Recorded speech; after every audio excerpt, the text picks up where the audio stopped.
Hey there, everybody, and welcome to another edition of Harris's Heroes. This one could very well be my favorite so far that we've done because this is one of my favorite people, and you're about to find out why. Okay, so what do you do after you pretty much have completed the quintessential American success story? After growing up poor in Brooklyn, you go and land eventually among the highest ranks of a multinational corporation like Procter and Gamble. You go from there to launching from scratch a children's charity that supports the decades of changes in the fortunes of young people on just about every continent. Well, that makes you a hero to me. And together with his wife, Kay, Harry Leibowitz did just that. He founded World of Children, which has funded awards, but seen by many over the years as the Nobel caliber prize for advocates of children worldwide. Their work has just been absolutely amazing. He's garnered support from influential figures like, get this, Muhammad Ali of all people, and Law and Order's Stephanie North among a few, shining a light on the importance of giving back and making a difference, promoting global human connection and doing it through the lives of children all around the globe. That's why Harry Leibowitz, founder of World of Children, is one of my favorite people and one of my heroes. Harry, good to see you, my man. How are you? I'm doing okay for an old man, Leon, and thank you for that introduction. I'm not sure I earned it, but I appreciate it. Thank you. No, my man, you have more than earned it. Let's go back. Folks, just in the interest of full disclosure, Harry and I met when I was still working at CNN, and he reached out to me and asked me to help out with a gala that he was trying to pull off in Columbus, Ohio, as I recall, Yep. Among the early years of World of Children. What was it? 1998. There you go, 1998. Tell us about how you came to that point, and tell us about your start and how you went through your career at Procter and Gamble, and then how you got to World of Children. I'm not sure there's enough time to do all that, but I'm going to give you a short version. I grew up in a family of immigrants. My parents were all born overseas. I think that's especially important in today's world to know that. I'm first generation American. My family were incredibly poor, and everybody says that, but very few really know what it means to be poor. But until I was 11, we lived in a bungalow where 10 other families and we shared one bathroom. Ooh. So if you can imagine what it's like for 55 people sharing one bathroom, actually it was two, a men's and a woman's, but that's all there were at the end. That makes a huge difference. Of this alleyway. And that's 11 years of my life. And my parents lived that way for a lot longer before I was born. That's how I describe poor. I also describe poor by the fact that during World War II, we had very little to eat. My father worked loading Liberty ships on the docks in New York. The Liberty ships were those ships providing supplies to the British and the French and the American servicemen once we entered the war. My mother worked as a presser in a commercial laundry, working nights pressing sheets and pillowcases for the big hotels. So that's how I grew up. I didn't know I was poor. I was living with all the other people who were just like me. Yeah. But as my life progressed, when I was just turning 14, my father just didn't wake up one morning. Went to sleep, didn't wake up. I was just about 14, and there we were. My father died 46 years old in his sleep. So now we have left the bungalows and we moved to a high-rise because my father finally got a job that he could, use to get a place to live. He got a job driving a truck for the post office. And so I'm left living with my grandmother, my mother, my sister, and myself, 4 of us in this apartment. And 5 weeks after my father died, the county sheriff came and repossessed our furniture. No. Because my father had bought it, didn't buy it. He had a coupon book. And they would come every week and he would give them money and they would tear out a coupon. We didn't know that. In those days, a man did not tell a woman or his kids what he was doing. It was a sign of weakness. Society changes. Yeah. Anyway, I remember crying and being very upset because we no place to sleep, no chairs to sit on. But my grandmother was really the rock of the family. My mother worked as hard as she could. She was a loving, caring mom, but there was very little she could do. She's now devastated by the loss of her husband. So anyway, I went out and got a job. I had to get a job. I had to support the family because my mother was working as hard as she could. My grandmother was too old to work. My sister was too young to work. Yeah. That was me. And you were the only man of the house at the time. how to do it. And I was underage, so I was only allowed to work 6 hours a week legally. But I met this family who had a neighborhood bakery in Brooklyn. They were also immigrants. They understood my plight, and they offered me a job. They said, if you work nights when the police don't see you, we'll give you a full-time job. So I went to work at the age of 14. I worked from 12:30 at night to 6:30 in the morning, 6 days a week. And then I went to school. Going to school? Yeah, and then I went to school, finished at 6:30. I'd get home by 7:30, change my clothes, meet my friends, walk to school. And I played football in school. Did that for 8 years, all through high school and college. All of this is background, and there's a lot more background. For example, during World War II, when everything was very difficult for us, every night my grandmother would give my sister and myself a penny each. And we had to put it in a little box, a metal box, for the Jewish National Fund. I didn't know what the Jewish National Fund was. I'm 3 years old.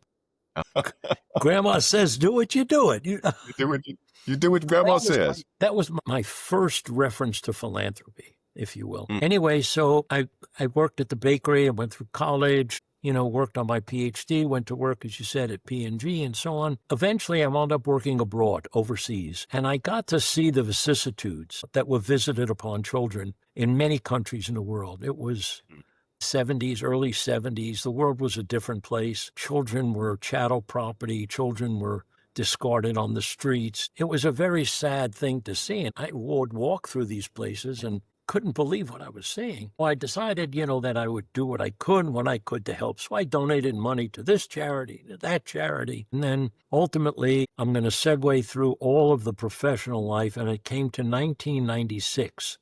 I had my second bout with cancer.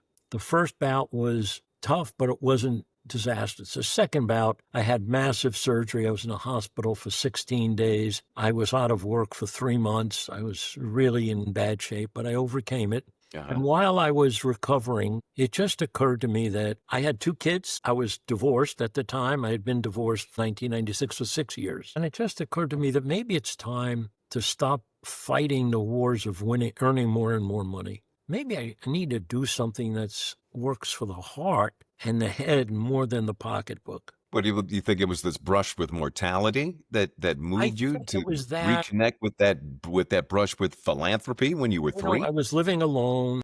I always cared about kids. I was on a lot of boards. I was on the board of the Jewish Federation. I was on the board of United Way. I was on all those boards. There was something that was only partially fulfilling to those things, and some of them were not fulfilling at all. And so I was home alone, and, I'm watching a TV program, news program, and they're giving out the Pulitzer Prizes. And I just had this epiphany. Pulitzer Prizes, giving out a prize for poetry. Isn't that wonderful? What about kids? It was as simple as that. Why it hit me that way, can't tell you.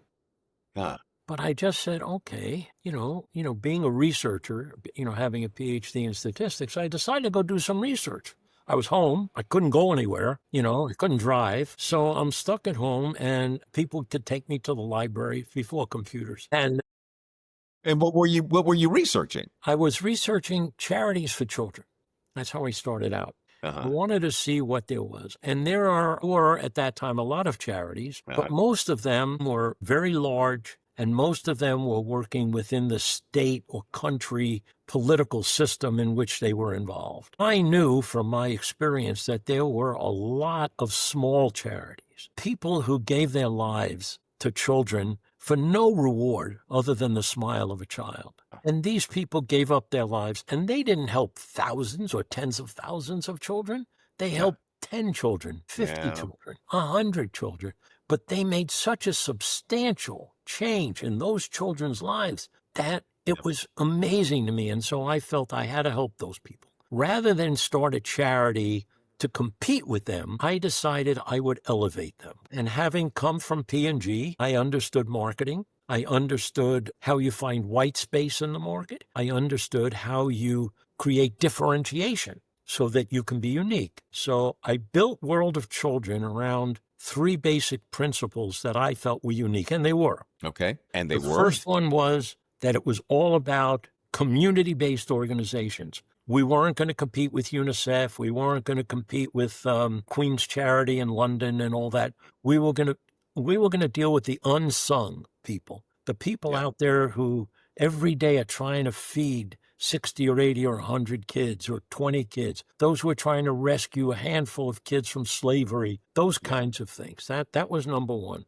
Number two is I had seen in my work on boards of charities that the politics that were involved in how people gave out money. And I didn't want that to happen. So I made it totally independent of me. I set up a board that voted. These were people of substance. The chairman of the chancellor of the City University of New York, the chief of pediatrics at the Harley Street Clinic in London, the headmistress of schools in Australia, people that I could connect with somehow through people and networked and found those people and put them on this committee to make the selections. So it wasn't me politically, it wasn't them politically. It was done really the right way in terms of need. Yeah, and it also lent an incredible amount of credibility to what you were trying to do. Yeah, the third thing was I had felt all along that my money I was giving to all these other charities, that most of it was being wasted. I never felt that it was being properly used. So I decided that in our charity, every organization, before they got the money, was going to be investigated by a private, independent investigative agency. And after they got the money, they would be investigated again on how they used it.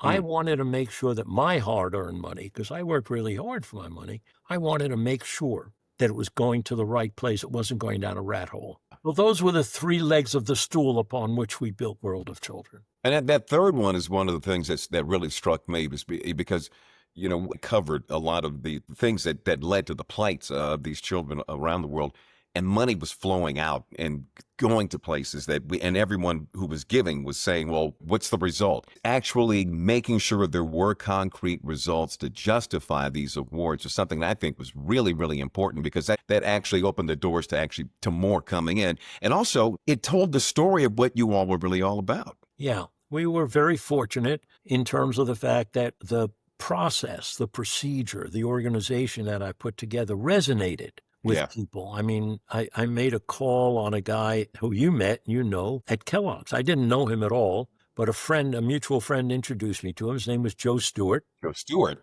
Joe's African-American. He was the first senior vice president, African-American senior vice president ever at Kellogg Company. And I walked into his office and I made a pitch to him. And I asked him for $20,000. I thought that was a lot of money. Joe crossed his arms like this and he said, son, I said, oh, I'm in trouble. He said, you're thinking too small.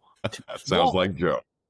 And I was taken aback. I had no idea what he meant. He said, what if I gave you $250,000? What would you do? How about and I looked at him and I said, sir, aside from faint right here at the chair, I promise you that I would make sure that money went to children, and I will document for you where it goes and how it goes. He made an 8-year, $250,000 commitment to World of Children. That's so that was $2 million over 8 years.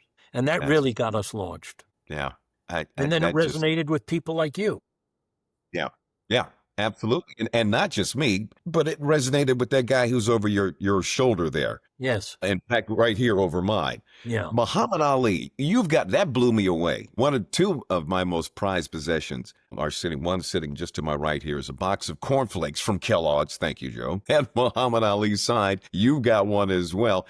How was it that you were able to reach him and get his endorsement of the charity and get him to sign on as an honorary chair? Joe Stewart. Joe knew Muhammad Ali, and Muhammad Ali had done some things with Kellogg.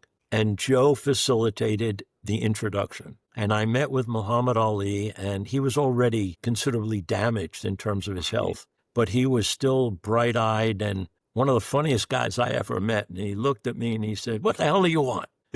And I said, well, I'm here to talk to you about children. Joe Stewart. He said, where are you from? And I said, Brooklyn, New York. He said, you're from Brooklyn? I hate people from Brooklyn. I didn't know he was joshing with me. He was pulling.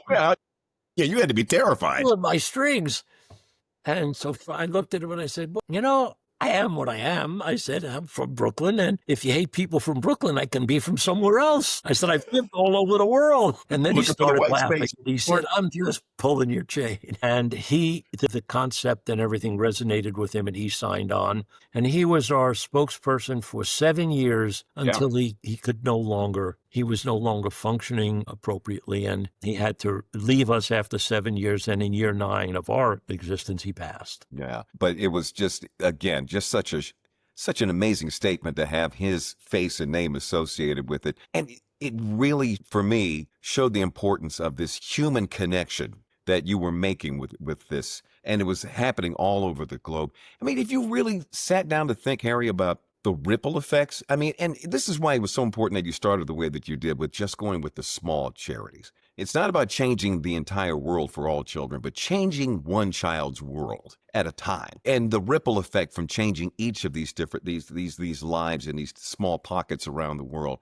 it really does add up. I don't know if, how spiritual you want to be about it, but I believe that sort of thing finds a way to feed upon itself, and actually it propagates, and it's a ripple effect that we don't necessarily see automatically, but it's real and it does have an impact. Leon, that is not only so true.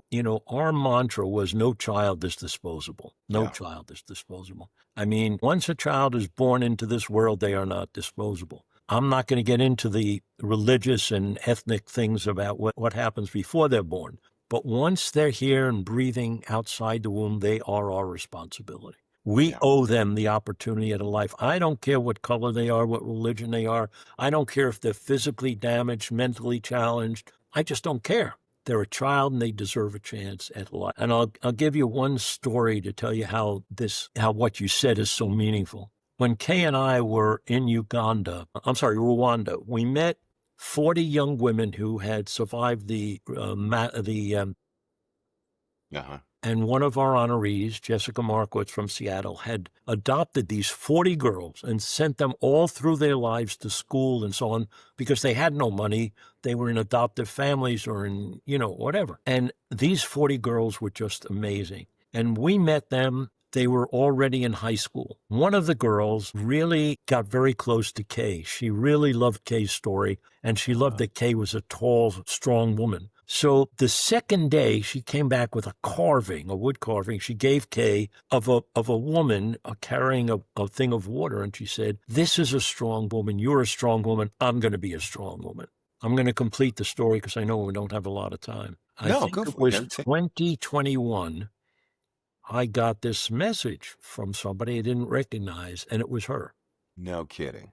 And she wrote to me and said, "I have just finished medical school." Oh. In France. In France. Kidding. And I would like to know if there's any chance I could come to America and spend a summer studying there before I go back to Rwanda. Would you help me? Instantly got her a place at UC Davis, where we had another honoree who was a medical doctor there. And he took her on as a summer intern. She is now, email with her twice a year. She is a physician helping young women in Rwanda. That's in a nutshell. That's exactly. That's one person. But that's think about how many people she's now helping, not just children. That's the point. That's the ripple effect. That's the ripple effect of just making that one human connection with that one person. And you end up changing the world for who knows how many others.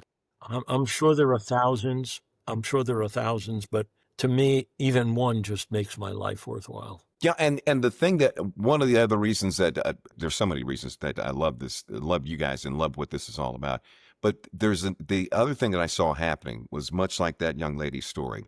You were able to inspire young people to do things in service to other young people. You began giving out awards to youth who were coming up with some of the most fantastic projects that were actually changing lives. Give us one of your favorites. Young woman from Canada. She was of Indian descent. Mm-hmm. And she was 14, and she decided that she saw children being trafficked into slavery all over the world, and she decided she wanted to do something about that. So she started an organization there in Canada and in India, which is where it was really rampant, and insisted that her parents take her there and take her back to India. Anyway, she started this wonderful organization to rescue children. At first, she had just a handful of children. We recognized her twice, once when she was 14, once when she was 18.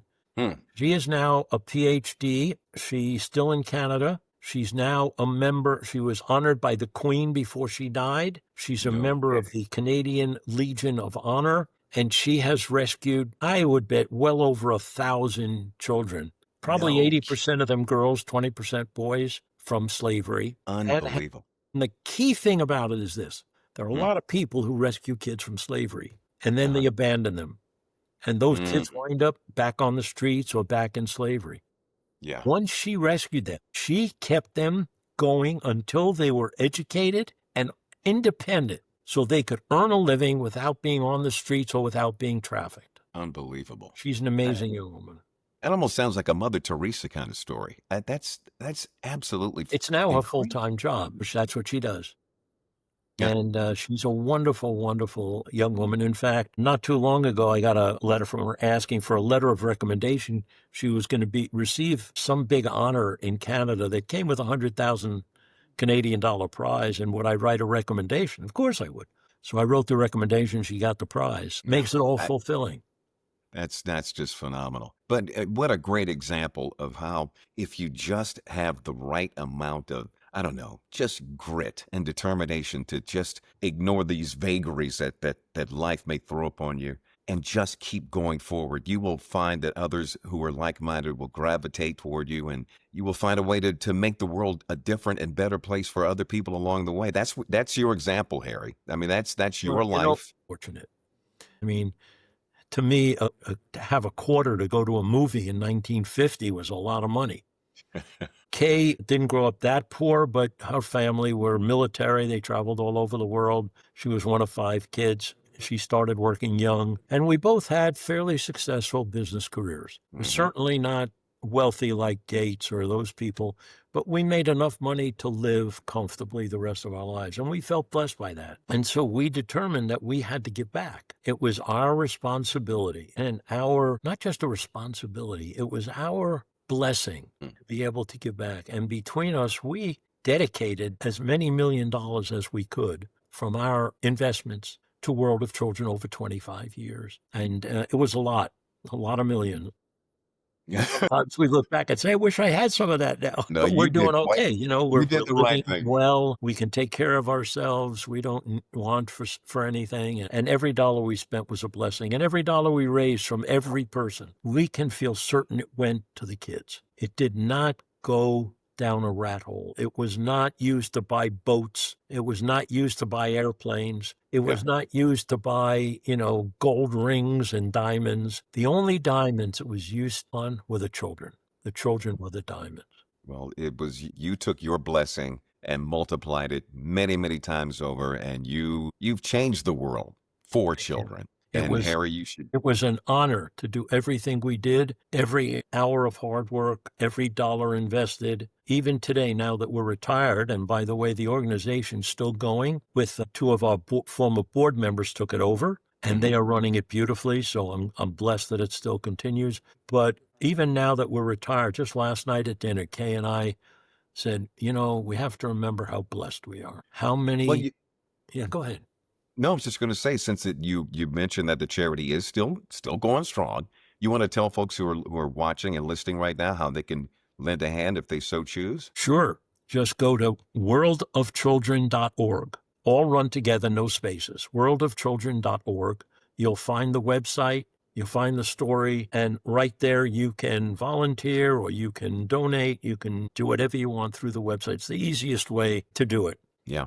And all you have to do, www. one word. And folks, I can tell you, all you have to do is just read a couple of the stories of past awardees. If that doesn't move you, you don't have a heart. Yeah. It's just amazing. The Amazing people, stories. Amazing yeah, stories. the stories, the people, the change that's been made, and the lives that have been improved in the process. Mine included, Harry, just for getting to know you and Kay. You've blessed me with your friendship, and just to see what real, I don't know, just what real love looks like. And it looks like the 2 of you. I Thank thank you. you so much. But we couldn't do it without people like you. To try to do it all by ourselves, without you, without Joe, without Mohammed, without, all the people who gave so much as the people who took over World of Children, Adam Freedy and Sandy Scholl, they deserve a lot of credit. They've taken this on, and they are continuing to run it. And Lynn Naylor, who you remember was our Uh-huh. executive director, is the president of the organization now. So it's still in the same hands with the same principles, and that makes me feel doubly blessed. On the way out here, just what struck me just now is going back and seeing what you were able to build without the benefit of something like the internet. It's so easy now to propagate to tell the story, to reach out to people and solicit. You were able to do all this basically with a pen and a pad. Yeah. You just have to, if you're disciplined and if you are determined and if you have the differentiation, that's you asked about P&G at the very beginning. I learned about being different because differentiating yourself from the competition was what P&G starred in. Mm-hmm. P&G was the best in the world at that, still is in many ways. And I learned that at the foot of the master. So, I learned something from everybody in my life. I learned something from you, from Joe Stewart, from Ali. Everybody I touched, I learned something from. Proof of something I always tell my friends and my children in particular. There are no accidents in life. You have great opportunities landing at your feet every single day. It's just a matter of you opening your eyes Just and have to ears be and your willing to heart. take advantage of it. There you go. And Harry, we're so glad that you did. And thank you for letting us take advantage of your time today. We sure do appreciate you sharing your story. Leon, I'm happy to do this anytime for you because you have been an integral part of this since the first year, 1998. And you've been over the years like a brother to me. I never had a brother, and I want you to know that to me, you're my brother. Hey, I well, have you had got one different out. brothers. Hey, your brother is a brother. All right. All right. I love you, and anytime you want to talk, I'm here. You got it. As Thank you, long as man. I can, anyway. Who knows what the good Lord has in store. Hey, stop that. Stop that. You're going to be around for a while, buddy. All right. I'm 84, so, I've been around a long time already. Come Thanks on. again, Leon. All right. Harry Leibowitz, my hero. Thanks so much. We'll Thank see you, you Leon. soon. Love to Kay. Yeah, I will, and you take care of yourself. Give your kids my love. You got it.